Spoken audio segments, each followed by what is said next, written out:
Welcome to Everest Productions.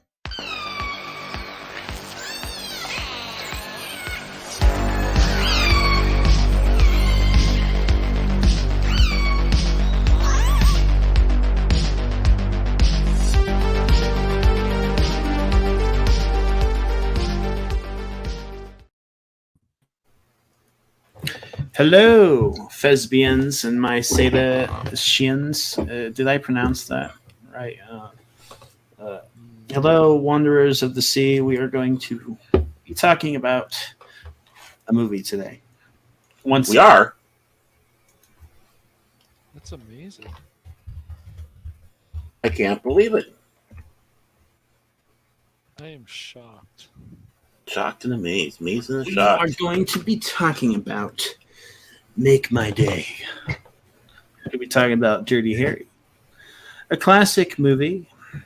We've been doing some sci-fi ones lately, but we thought we would go back to the early 70s and try something really raw, gritty, like Cash's Thigh.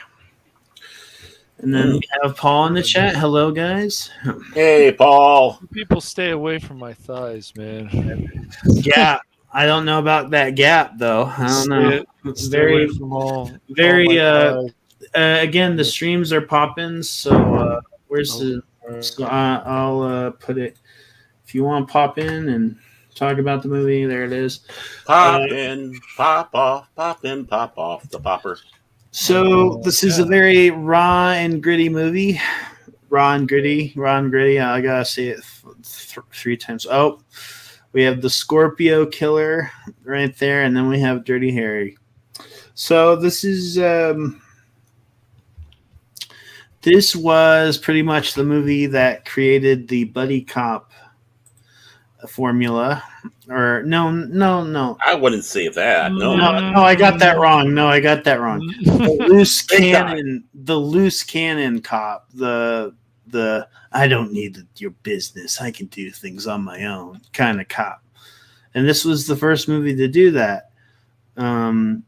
Dirty Harry was unorthodox and he did things, but he was really realist. This is a really kind of even though it's a movie, it's really like gritty and. I'm saying gritty again. It's really realistic and bloody Cardassian. Yes. Cardassian. And Andy Robinson is the Scorpio Killer. But so, as you know, I do things differently. I have my compadres recite some parts of the movie and give their insights into it. So first, before we start, I'm going to pretty much give my insight to this. This is... So back in 1970s, early late 60s, there's some historical context here that I know about, and probably heard it on the documentaries. Maybe one, but there was killings back in the 60s and 70s by a serial, just a guy that left weird messages and. But no one ever caught him, and that was the Zodiac Killer.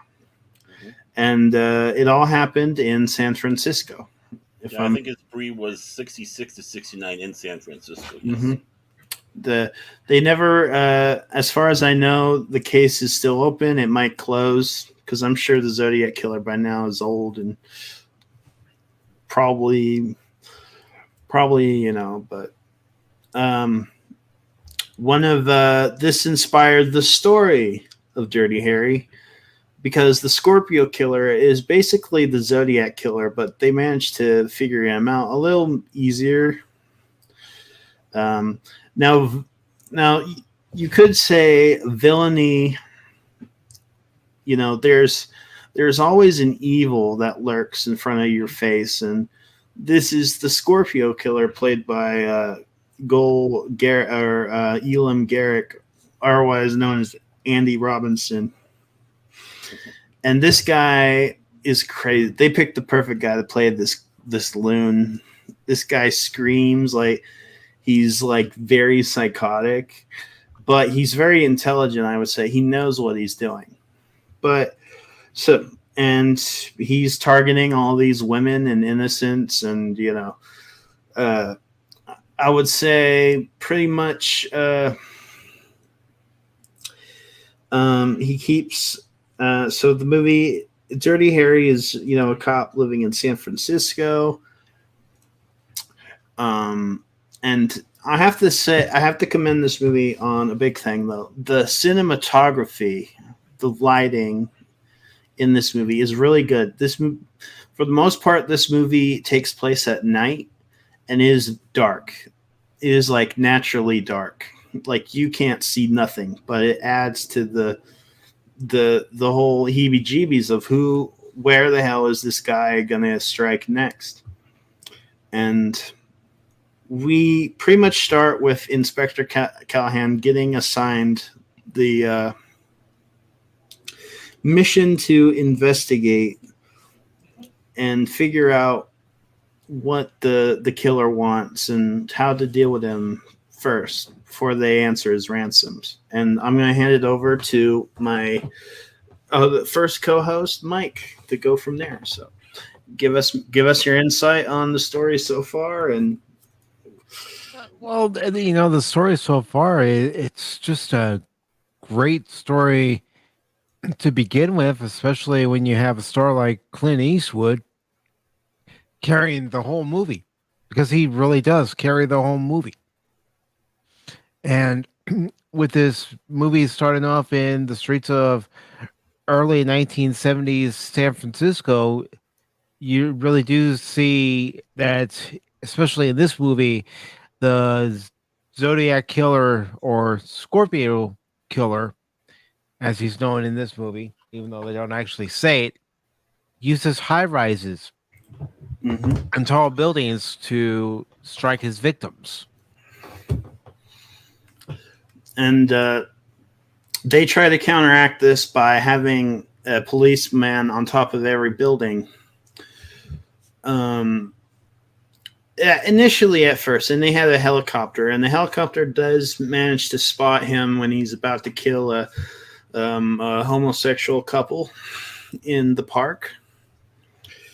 And I think it's from here, Mike, that the Harry, I think, guesses that he's gonna. Was it Harry or the? Was it Harry or the chief who guessed it that he would strike at the same place? It was Harry. Mm-hmm. Okay. It was Harry. I was trying to. So Harry correctly guesses that he's gonna strike and kill that priest. At the same rooftop, and so they lock all the other rooftops. We get probably the weirdest scene in the movie. Oh, hold on, I'm ahead of myself, Mike. He gets a partner. They assign him a partner, a college grad by the name of Chico. Yes, and Chico Gonzalez. Mm-hmm. Yep. Mm-hmm. And Chico takes a liking to Dirty Harry quite rather quickly. They kind of make a good team, I would say. Mm-hmm. Yeah, they do. And of course, Harry wants to work alone because he already lost one partner, and another partner is in the hospital still after being shot in the stomach. It's sort of forced onto him, but he just, shrugs his shoulders and deals with having a partner. I mean, this movie, I feel like that's what realistically someone would do. Is, just might as well just go with the flow. Well, he didn't have a choice, really. He didn't. He No. didn't. No sense in arguing. In other like loose cannon, Buddy, he's like, I don't want to work with this guy. I work alone. I don't want to work with this guy. I work alone. You know what? Another movie we should do sometime is, what's that Michael J. Fox movie where he's an actor and the James Wood is the and this guy's just annoying I'm trying to remember. It's not Doc Hollywood, is it? Are you talking No. No. No, Michael J. Fox. He's an actor, and they assign him to James Wood's partner, and James Wood is basically like Dirty Harry. But all this guy doesn't do is basically because he's trying to be a method actor. All this guy does is walk around and copy his mannerisms. It's a funny movie. I'm trying to remember, but with Dirty Harry, okay, so he gets their partner and they stake out, and we get this really good. Again, this movie is really dark. A lot of the lighting is real lighting, so they're hiding in the shadows, basically waiting to strike. And I would say we get the weird scene where Harry is, observing building, and then he sees like a lesbian couple or something go up to an apartment, and they see another girl, and basically it's kind of voyeurism. And I don't know that scene. And those guys think he's peeping Tom, so they start beating the crap out of him. Yeah, that was earlier. That was Hot Mary. Yeah, Hot Mary. Mm-hmm. All right, so Mike, I'm gonna grab the baton before we continue the story and pass it to ching cash money. All right, so, gosh, we got a little ahead of ourselves. Okay, we didn't cover the part where he was going to the restaurant? Oh yes, no, I was going to a hot dog stand, and yes, he went inside the restaurant or like a diner or whatever, and he got a hot dog, and then there was some stuff that started happening outside. It was a robbery, I would say. Robbery at the bank. He shot that black guy because I don't remember his name. I don't think they gave a name. He was he didn't. No, he's just a robber. Just a robber in the. He was going into the black getaway car, and you could tell it was on because the exhaust was coming out. The tan Ford. And of course, Dirty Harry intimidated that guy that he had already shot, and everybody was freaking out. I think that would be realistic. Somebody fires a gun like that. And he says one of the famous lines in that scene too. Yep, he does. Do you feel lucky? You got to ask yourself one question. Did he fire 5 shots or 6? Or 6. Yep.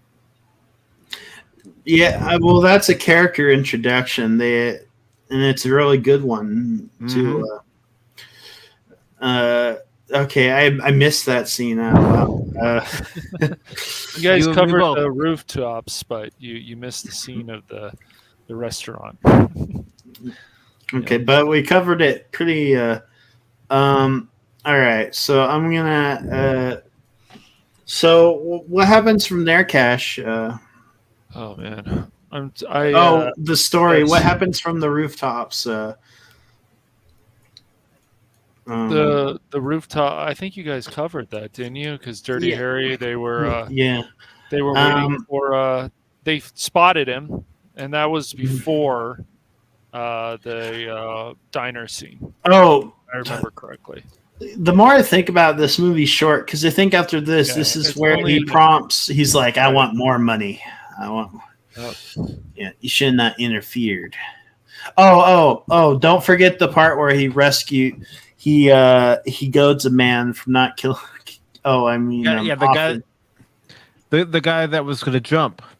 Yes, yes, that comes. He baits it. That came after that. Yeah, he baited him, and then he punches.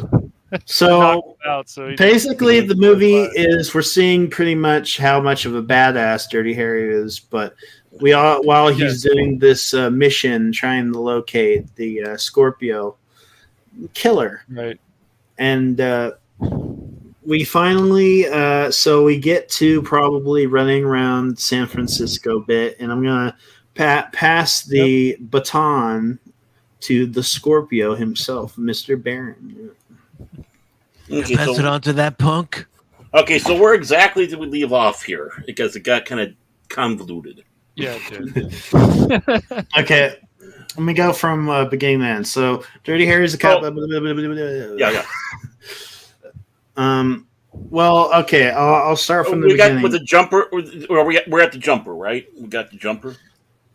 the jumper. Yeah, he rescues the jumper, and they're staking out the rooftops, and they spot him when they have a priest out to bait him because they think he's going to strike again at the rooftop. Yeah. So what happened is actually before that, a young black boy got killed. About 10-year-old black boy. Yes, he was shot in the face by him, and it was kind of noted. That's why they knew that he was going to be coming back to this area, because he said he wanted to take out a black person and a priest. And of course, he got his. Unfortunately, the kid got killed. So they were staking out there along the way. The priest himself was more than happy to be the bait. So they're by the Jesus Saves sign, and that's where Dirty Harry did a little voyeurism. It looked like there was a lady who strips down to nothing and invites a couple in, and so it looks like there was going to be some freaky geeky thing. And that's when he hears the door on top of the roof, and that's the Scorpio killer. And Harry's sitting back saying, "Okay, to his partner, when I give you this signal, turn on the spotlight." And gave the spotlight. Scorpio killer is whoa, and Harry himself has basically an elephant rifle, hunting rifle to try to take him out. But this time, good old Scorpio killer has a machine gun, or actually a submachine gun. We are greeted by the real Wad Nation Gaming Clips. He says, "Hi, Pacific." He says, "Hi, Lord Kifa." All right, we'll just go with that, Keith. Krilt. Well, I do like krill, so. Oh yeah, you're a krill eater. So there's a little bit of a firefight between the two. He escapes, and they try chasing him down through there. Let's take a look. What happens on that one? He does get away. So. What happens is he does get away, and then he kidnaps a little girl. A 16-year-old girl. A 16-year-old girl. No, a little younger than that. Yeah. So basically, he sends her bra, panties, and a tooth that he extracted. And he says that she is buried and only has so many hours of oxygen left. Okay. But you bring the money. You're double-crossing Sons. No. You're good, Railwade. We all have typos. It's all right. I am a typo. So Harry agrees to be the bag man. He kind of sets it up as kind of a sting unknowingly to everybody else, hit with a wire, so his partner can actually hear and listen what's going on, and tail. And so he's led on this goose chase through the city from phone booth to phone booth with the money, $200,000, and eventually to the big giant cross in the park. And Harry of course, is told to throw his gun away, turn around and put his nose against the cross. The Scorpio killer comes up and decides to try to start beating the snot out of Dirty Harry, which he is doing. About this time is when his partner in the weeds, you might say, over there, basically he tells him to stop, and a little firefight ensues between the two. His partner gets shot. But Dirty Harry himself has a switchblade he had tucked away in his sock, and proceeded to pound it right into Scorpio's leg. And he goes hobbling away. Hobble. Hobble, and trying to get him. Dirty Harry's trying to get him and such, and he gets away. The partner's not dead. Goes to the hospital. Harry, of course, went to the hospital also with a couple broken ribs and a few other things, and is kind of laying in the lieutenant's office, recuperating. And they start formulating off of that what's going to happen. And basically, Harry's saying we have to do something to get this girl, and he's willing to do anything about it. So he manages to get a tip that a guy came into the hospital with a knife wound to the leg, and able to get the information from the doctor who he is, and is some guy who sells the hand, sells the books at the stadium near right almost not too far away. And they figure out that he's just an assistant for the groundskeeper that Right. lives at the stadium. Yeah. Yep, groundskeeper Willie, and he's staying there. So he and the guy who's along with him, a chubby fellow, go over there. Harry happens to jump over the fence. The other guy says, "I had too much Alfredo. I can't do it." And he's going to find another way in. Harry begins to search, breaks into the groundskeeper uh, area where he stays, and then manages to chase him into the field, which is dark. But then his partner manages to turn the lights on, and Harry shoots the Scorpio killer, and he's taken away. He goes over there and basically interrogates him. Yeah, tortures, interrogates to try to figure out where this girl is. Well, they found where the girl is, and she's already dead. It's just like he was figuring, the girl wasn't alive at all. He killed her, raped and killed her, and like the sick bugger that he is. But they can't do anything because Harry did everything that's against what the law is. It doesn't matter that rifle that they have it can be traced to the bullets. It doesn't matter that they found it there. It doesn't matter this or that. It's because Harry did all this wrong. They have to let him go. Which, of course, Harry's not happy about. And so Harry proceeds to follow him around and tail him and harass him to where the Scorpio killer decides, I got a great idea. Hires a guy for $200, which was a lot of money back then, by the way, to beat the snot out of him. So when he's being taken to the hospital, he says it was Callahan that did this to me. Inspector Callahan. Proves brutality. Obviously, I think the chief knew that that wasn't true, but they couldn't do anything about it. It was all media. Right. Everyone's eating it up because at this time, just like today, cops are bad, they're pigs, they're evil, they're horrible. So, I mean, it's amazing how history repeats itself, isn't it? And this was one of those cases even back then in 1971, which is why a film like this came out, which had the cop as, the badass. We're not going to put up any crap type of thing. So, of course, that goes down. It doesn't really affect anything with Harry at all, obviously. Then the Scorpio killer decides to hijack a school bus. Now, but before that, of course, he meets up with his partner who is at the hospital recuperating. Yes. Decides not to be on the police force no more. He wants to go back to teaching. And after he gets wheeled back, Harry talks to his the wife of his partner. Right. And she says, "I don't know if I can handle being a cop's wife." And and how does your wife deal with it? And Harry, this is the time Harry says that my wife was killed. I'm a widower. Right. And he also says, I don't think you two are cut out for this either. And she asks why. He says, I just don't know why. I just don't. Well, people probably we fast forward now when somebody says, "Oh, how dare you?" It's like, no, he's being honest. You're not cut out for it because it's just dangerous. And look at what happened to Chico, and it's not exactly his fault. It's just it just may be a better decision. And she could have said, "Oh, well, I don't agree with you," but I think it was the best decision Chico could make. I think so also. Right. After an experience like that, it would be hard to want to go back to a job. Especially with the history of Harry's partners. Right, exactly. And he made that clear before, which I know we didn't talk about that much, but yes. Yep. So the Scorpio killer decides he's going to hijack a school bus. And then it sends the stuff that, I have the school bus. It's for real. I have the school bus driver here. I want my $200,000 in a plane to get me to wherever. Doesn't state because I'll let the pilot know. And so they want Harry to be the bagman again, which of course Harry says, up yours, and leaves the office. So what he does is he knows kind of where the guy is going to be going that way. So as the bus is going, Harry's on this overpass.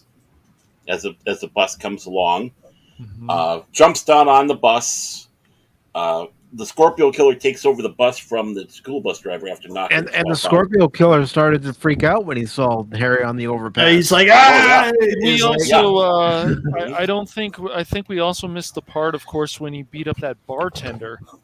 and Oh, took yeah, his when he got gun. the gun. Yeah, okay, yeah. I That missed was that very part. important. I'll just say I would have screen since I don't have like any screen caps, but if we had screen caps, this would be more easier to describe. But we don't for this one, so the next one we will will surely have screen caps.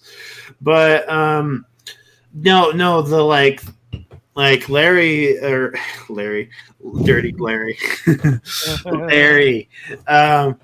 Dirty Harry's like, you know what, I'm going to do this by myself. And I just love when the Scorpio freaks the ever effing out when he sees Harry on the overpass. Like, you know, it's like the final duel, and he's like, it's him. How did he find me? Well, he knows. Harry knows. Oh, yeah. Harry's a good cop. He's a good cop. And, of course, he tries shooting Harry on the roof, through the roof. It doesn't work. Eventually, the bus comes crashing at basically a gravel pit, where they're making rocks in the gravel and all that. He escapes out the emergency door. Harry was thrown from the top and into a dirt pile, and he managed to get himself up. Chases through. I had to eat dirt when I made this movie. Chases through the facility. Of course, a little gunplay back and forth, and then he runs out and sees this boy who's fishing in one of the little holes, little clay hole or water holes that they have on the pit, and he runs down there and holds the kid hostage. Well, Harry comes up and, good old Scorpio is screaming, hollering that he'll blow the kid's brains out, blah, blah, blah. Drop your gun. Harry goes like he's going to, takes a shot, wings him in the shoulder. The kid gets away, runs away, and the Scorpio Killer's laying there on the ground, on the dock there. Harry comes up there, and the Scorpio Killer's kind of going for this pistol, and he says the same exact lines he said to the bank robber, except this time mockingly and harsh, egging him on. And then he goes, "Do you feel lucky, punk?" Setting off the Scorpio Killer, who tries to reach for the pistol, and of course Harry just puts a bullet right into his cranial cavity, and he falls in the water, starts floating away. Harry takes his badge out, throws it in the water, and starts walking away because he figures he's not going to be on the force anymore, and that's where the movie ends. Mm-hmm. And I always think of the ending as him. He's not like leaving the police. He's just like disgusted with how how everything ended up. Right. Yeah. He basically, it's like throwing away the values which the politicians put him under. This should have, if it was his way. Like, he had to do this his way and not their way. Their way was just, let's get him a jet and et cetera, et cetera. For a guy that just has one little gun, I mean, but no, Dirty Harry had to put the law in his own hands. But this was he had a 44.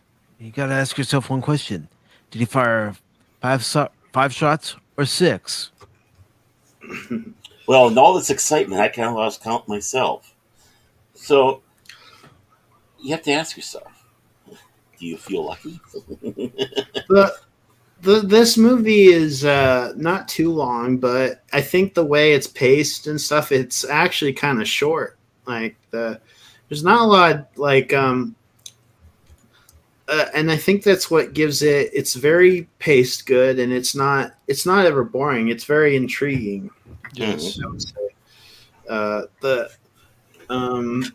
But this was, I had not seen this, and Master Paul had not seen this as well. He would have joined us, but he's unfortunately sick. I would like to see where he places this on his list. If you're listening, Master Paul. It better not be under Predator. I'll say that. Or aliens. Or Alien. Uh, Because if it is, you gotta ask yourself one question: do I feel lucky? Well, do ya, do you feel punk? lucky? There you go, punk. But we're gonna. I think I'm interested in covering more 70s cop or action related movies. So we'll have to definitely.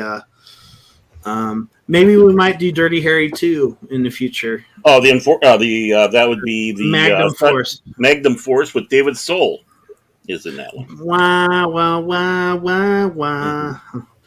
And the thing is, I hesitate to call this an action film because really, when it comes around to action, there wasn't much. There was a lot of drama, drama in the sense of tension. I mean, you can have drama without having dialogue. Yep, and this is a very visual film going. It was setting up everything, and you're following through body language. Was that drama, the tension, suspense, even, and keeping you guessing what's going on. And yeah, there were some action stuff in there, but overall, when you start thinking of an action film, it's more like you're thinking Arnold Schwarzenegger, where he's running from explosions left and right. This is very much a hardcore drama. Yeah, yeah, it is. And Harry just got to the point where he was just like, the hell with He's it. Done with it. Shit. We're not. They don't listen to me. I'm trying to tell them the truth. They don't want to listen. The hell with this badge, and I'm done. Mm-hmm. Well, yeah. I mean, at the end, there's it could be seen as many things, or maybe it was all of the above. All the above, where it's like, I'm disgusted by this. Okay, what I did, they're going to knock me off the force anyways. Right. I know that. Just everything willing up on there. Yep. And of course, he's not going to be off the course, but off the course, yeah, off the force, because there's going to be 4 more movies. Right. But you can see where the frustration was. And the fact that it played out as long as it did when it shouldn't have, and more people got killed that shouldn't have or got hurt. Right. This being in 1971, and the reason why I say you can't do a film like this, it's not that you can't do a film like this. You can, but the way the Hollywood system is today, there's no way they could do it. Because this film is completely and utterly politically incorrect. There are, there's language in this film. There's racial epithets that's made in this film, and the thing is, it's not for shock value. It's just what it is. It's a matter of fact, listing off stuff, and it's not even meant to go out there. I mean, they don't go out there and call somebody a racial epithet, but they did use the racial epithets. Not only that, Baron, but today in Hollywood, they want to have the characters tell you everything instead of telling you just enough. Mm-hmm. Yeah. I think the closest we have to something like Dirty Harry probably is John Wick, or something like Nobody. Nobody was good, but I think in terms of the violence and then stuff we've had recently from Quentin Tarantino, but. Other than that, I can't really think of any action movie that went, I want to go see this. Right, yeah. I mean, it's really hard, if they really... The studio has to change a lot to be able to have something like this. I know they tried to do Death Wish again, and I don't think it did so well. But again, it's like, are you going to get down to the grittiness? And Dirty Harry very much is a film of its time. Right. But, we're again, like I said earlier, the time has kind of repeated itself. To where, again, the cops are being looked down upon and spat upon and called all sorts of nasty names and such, just like it was back in the 60s. Yeah. And, and you look at it, this is Clint Eastwood's one of 2 iconic roles that he's had. This and The Man with No Name. These are the 2 roles that really... solidified who Clint Eastwood is in the films. Mm-hmm. Yep. And of course, going along, I'm not saying he didn't have other iconic roles, but these are like this is like Han Solo and Indiana Jones is to Harrison Ford. So it's amazing what they're able to do. Of course, filmed in San Francisco, so you get that. The back then, just amazing how different that town looks like. And San Francisco, of course, was used a lot. You had the Streets of San Francisco TV show. It was used in The Rock. Yeah. Well, I'm talking about back then. You had the Streets of San Francisco. You had Bullet. Of course, this, and of course, it was used other stuff. But I mean, I'm talking about the day. San Francisco was a very popular spot to make movies back then. I think it's because they loved the hills. But unlike Bullet, where you had the car chases, you really didn't have any car chases in this movie. No. That is known for in a cop film. Right. So that's why it's like this movie really is just straight to the point. Mm-hmm. Yes. They don't give you any filler. They get right to it. Mm-hmm. And if we did have anything filler, it was to add to a character, such as the jumping scene. Mm-hmm. Right. And it starts getting you the idea exactly why this man's name is Dirty Harry. Mm-hmm. And that's where eventually his partner figures it out. Oh, it's because he get all the dirty jobs. Right. Yep. Yes, he does. Yeah, yes, sirree. Mm-hmm. But to wrap this up, this is a shorter stream since the movie's really easy.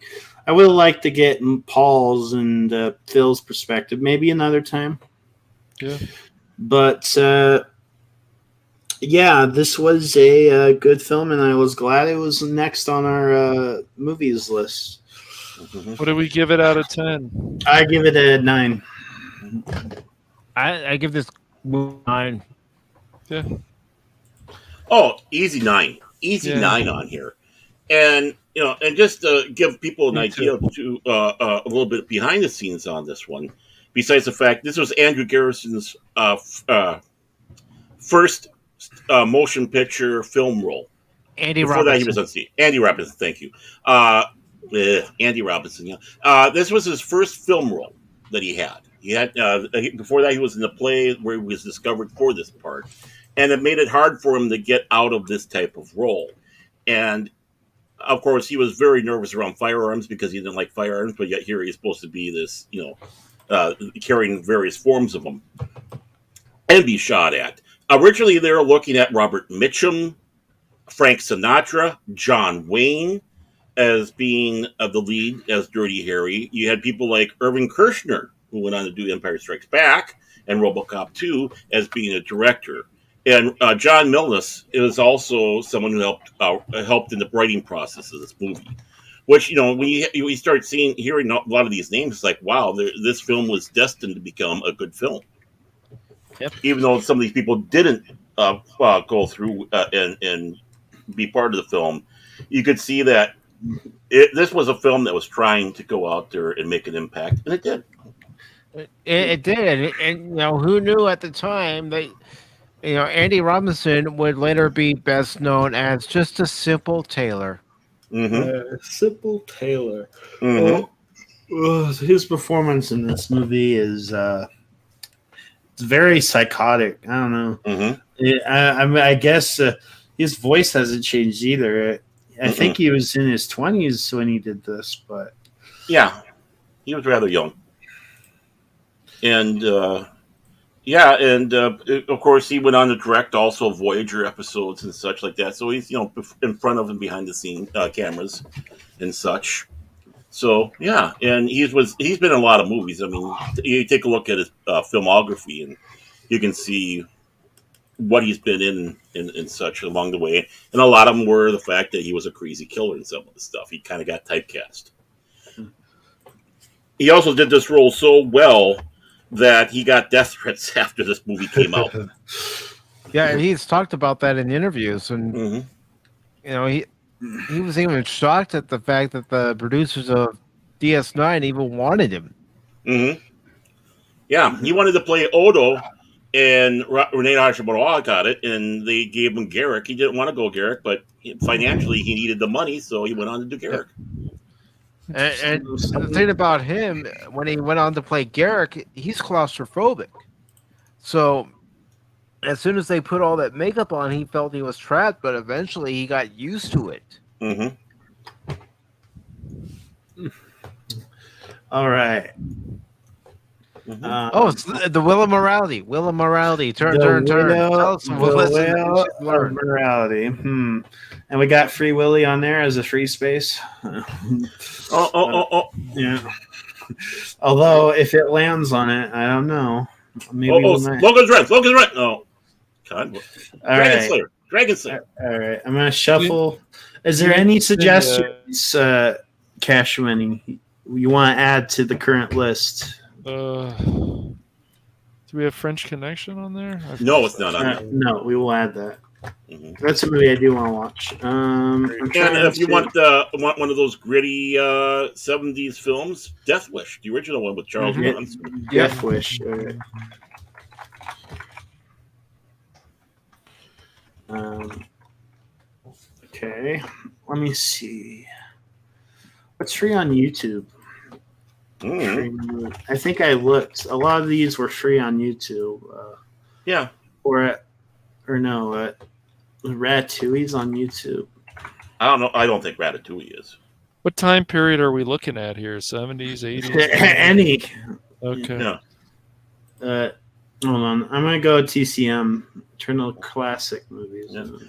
But this also shows that pop culture is more than just science fiction and fantasy. Oh, yeah. Pop culture goes across of course. all of them. Absolutely. Yeah. North by Northwest would be great. I want Paul to see that movie. Is it on? Hold on, let me check. Rear Window is great. Unfortunately, it's not on HBO. There's other ways. I mean, what? Hey. Right. Captain Cash Sparrow. Sparrow, be careful. North by Northwest and Oh yeah, great movie. Rear Window. Yes, another great. There's a guy gonna kill him. I don't want to add too many movies. I don't. Yeah. All right, I'm on Turner Classic Movies. I wish that this was its own separate. Like it has to be on HBO Max of all things. Yeah, I know. Ooh, yes. Ooh. At least there's the channel. So. All right, and I'm gonna add a wild card. Wild card. Back to School. Oh, that's a good one. Very good film. Back to School is a good movie. It is. I get full respect. Say it. Just like this. Crocodile Dundee. Oh, will we get canceled for watching that movie? Is that Sheila? I don't know, but I mean, it's worth looking at Linda Kowalski's ass when she bends over. Oh my word! Oh, what about nerds? Oh yeah, that was just on recently on cable. That one had it. Okay. There's some things that are maybe outdated in that movie. I mean, that was the time. We already watched Hook. We didn't do a review on it though, but we did watch it in like a party. I did see that one. This was a while ago. I think Paul was there. And didn't we do that on his stream or something on Hook? We did. I don't know. Paul's stream. I think we did. Yeah. But I think we got enough films on this one. No, I think we're good. No, you're right. I was going to make another suggestion. One more. One more. Go for it. Yeah, I gotta find my clip that I made real quick. You know what? I'll just say it. Hey, you guys! Oh, the Goonies. All right. All right, here we go. Shuffle. All right, here I go. Remember, why is there an empty green one? I don't know. That is weird. Oh boy, was it gonna be? It's Dragon Slayer. Great movie. All right. All right. One of the best dragon movies out there, really, honestly. And Phil has not watched that movie. Mm-mm. And I don't know if Cash has either. So this is a great movie. This is a movie that is unlike a lot of films that you expect on there. You have the Emperor's in this. Ian McKellen, he's in there, and let's see. So the movie is our next movie is going to be is for sure Dragon Slayer. Mm-hmm. Huzzah! Right. Huzzah! Yeah, that's a great one. Like I said, it's probably one of the great, if not great, dragon movies made out there. It's the best dragon movie ever made. Yeah. Mm-hmm. Eat her heart out, Smog. Mm-hmm. Wow. What? 610. IMDb being harsh again. Wow, 6.6 out of 10 on that movie, Dragon Slayer. That's just harsh, man. Well, I don't think people understand it. Who cares about IMDb? Who cares? I just find it funny. That's well, because the film is not your typical film, and I don't think people really understood it. It's when you sit down, you have to throw away all notion of what you expect from a movie and heroes. Well, hold on, Bert. We'll save that discussion, but that does bring. I do want to bring up. Remember when Paul said, I don't like movies where there's no sense of good and evil. Well, that's going to be a topic we're going to bring back. If you're hearing Paul, we're bringing back for Dragon Slayer. But so that is our next movie. It will be Dragon Slayer, and I think we will do that next week. And then after that, we'll do another review till in March after that. So Gibby. So thank you all for coming. We really enjoyed Dirty Harry. And dive and this is Everest diving into pulp culture. That's what we're doing, diving deep.